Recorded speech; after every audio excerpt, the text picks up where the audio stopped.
more purpose than those other ones, right? And so you get a phenotype like this, and yeah, that's gonna be selected in the environment or by the environment because it's like that thing grows in a high light, high humidity area, and it would do better than an Afghan type plant, right? Because it's so loose and Right. open that that flower structure would be open.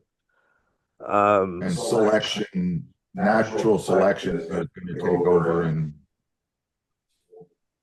yeah, it's always a combination of the two, right? Like environmental pressure is going to definitely play a huge role, and then there's the pressure of the cultivator that also plays a huge role, and the use for the product, right? So it's like you might have right. something like you try to grow that thing in the, let's call it, you know, between 2008 to 2011, you try to grow that thing in California and Oh, sell that's it. nice. Nobody wants to buy it, right? It's like you got such a strict environmental selection, Right. commercial selection by the environment. But I think they're beautiful. I've got some Oh lines, my God, I want to buy it. I've got some lines that do the same thing, right?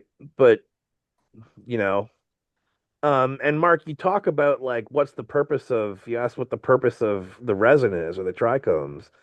I again, you go to back to look at structurally, where is the highest concentration of those compounds or those structures and compounds? It's right around the seed, right? And so to me, it immediately goes to there's some functional role that those structures and compounds are having that benefit the survival of the seed, right? Well, if we were to see, if we were to extrapolate on that, what would be more profound for the success of cannabis seeds than us loving that resin? Yeah, attracting humans. That was What secondary. Right. Yeah, that was a secondary I, result. I know There's we some, think yeah, that, but I'm telling you, it's the biggest. We have we have ensured the success of cannabis from our love of that resin.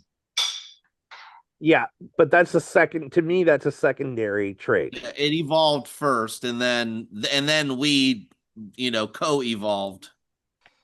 Yeah, we Maybe we really ramped up that selection pressure. Because yeah, it would big fit time. for us. There's no doubt about that. But it's probably that those, and we know this as well, Marcus, that like, it also happens to turn out that all those molecules that are surrounding the seed, they promote the survival of Mm-hmm. the seed. Like they're Yeah. antifungal, they're antibacterial, right? And it's you kind of think of it like, a female womb, right? It's like it creates Yeah. conditions that are inhospitable to other Oh my organisms. God, look at that.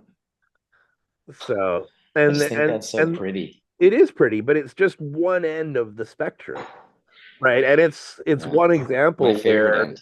like you can kind of say that that's like, I think some would argue that that's a bit of a wild phenotype.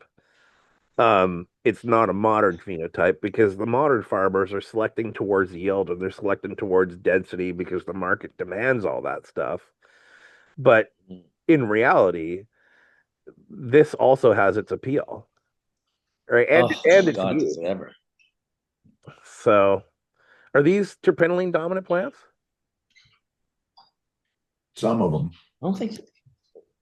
Yeah, it's interesting. I gave 16 of the original hay seeds that David gave me. I gave them to this guy Dominic in Holland, and he's a contract research organization. He's not commercial, but we essentially, hired him to grow these seeds and get a look at the chemical diversity. They're all going to go to the lab so that Diana and the family have the information for when they're deciding what they want to do with the seeds.